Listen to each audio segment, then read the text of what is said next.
சாந்தி. அவ்யக்த சமிக்ஞை 23 பிப்ரவரி 2025। जैसे कोई इन्वेंटर कोई भी इन्वेंशन निकालने के लिए एकांत में रहते हैं, तो यहाँ की एकांत अर्थात एक के अंत में खोना है, तो बाहर की आकर्षण से एकांत चाहिए। எப்படி கண்டுபிடிப்பாளர் யாராவது இருந்தார் என்றால், ஏதாவது ஒரு விஷயத்தை கண்டுபிடிக்க வேண்டும் என்றால் அவர் ஏகாந்தத்திலே தனிமையிலே சென்று கண்டுபிடிப்புக்கான ஆராய்ச்சியை மேற்கொள்ளுகிறார். அதுக்கப்புறம் தான் அவரால் அதை கண்டுபிடிக்க முடியும். ஏன் தனிமையில போகிறாங்க அப்படின்னா, தனிமையில ஆளரவமற்ற இடத்துல எந்த விதமான தொந்தரவுகள் இல்லாம, வெளி உலகத்தினுடைய சப்தங்கள் இல்லாம, முழுமையான ஒருமுகப்பட்ட மனநிலையில அவர்களால சுலபமா ஆராய்ச்சியை மேற்கொள்ள முடியும். அந்த மாதிரி ஆராய்ச்சிகளை செய்யும் பொழுது நல்ல நல்ல கண்டுபிடிப்புகளை அவர்களால வழங்க முடியுது. அதனால பாபா இந்த உதாரணத்தை நமக்கு இப்ப எதுக்காக சொல்றாருன்னு பார்ப்போம். तो यहाँ की एकांत अर्थात एक के अंत में खोना है, तो बाहर की आकर्षण से एकांत चाहिए। ऐसे नहीं सिर्फ कमरे में बैठने की एकांत चाहिए, लेकिन मन एकांत में।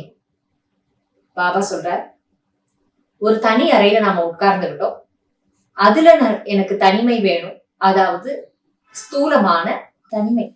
ஸ்தூலமாக நான் தனியாக ஒரு அறையில சென்று உட்கார்ந்துக்கிறேன், அந்த மாதிரி கிடையாது. ஆனால் மனதினுடைய ஏகாந்தம் நமக்கு வேணும்.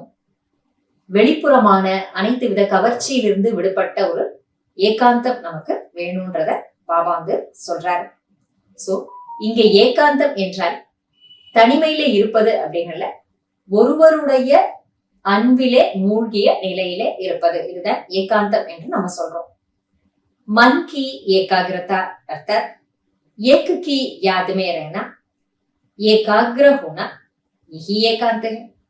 மனதனுடைய ஒருமுகப்படுத்தும் சக்தி என்றால் ஒருவருடைய நினைவிலே இருப்பது என்ற அர்த்தமாகும். ஒருமுகப்பட்ட நிலையில் இருப்பதைத்தான் ஏகாந்தம் என்று சொல்லுகின்றோம். பாபாவை பொறுத்த வரைக்கும் ஏகாந்தம்னா தனிமையில எல்லாத்தையும் விட்டுட்டு, எல்லா வேலைகளை விட்டுட்டு ஒரு இடத்துல தனி இடத்துல ஒதுங்கி உட்காருவது அப்படின்னு அர்த்தம் கிடையாது. ஆனா ஒரு பாபாவுடைய அன்புல மூழ்கி இருப்பது, அதையும் ஏகாந்தம்னு சொல்றோம். இன்னொன்று ஒருமுகப்பட்ட நிலையில இருக்கிறது, இதுவும் ஏகாந்தம்.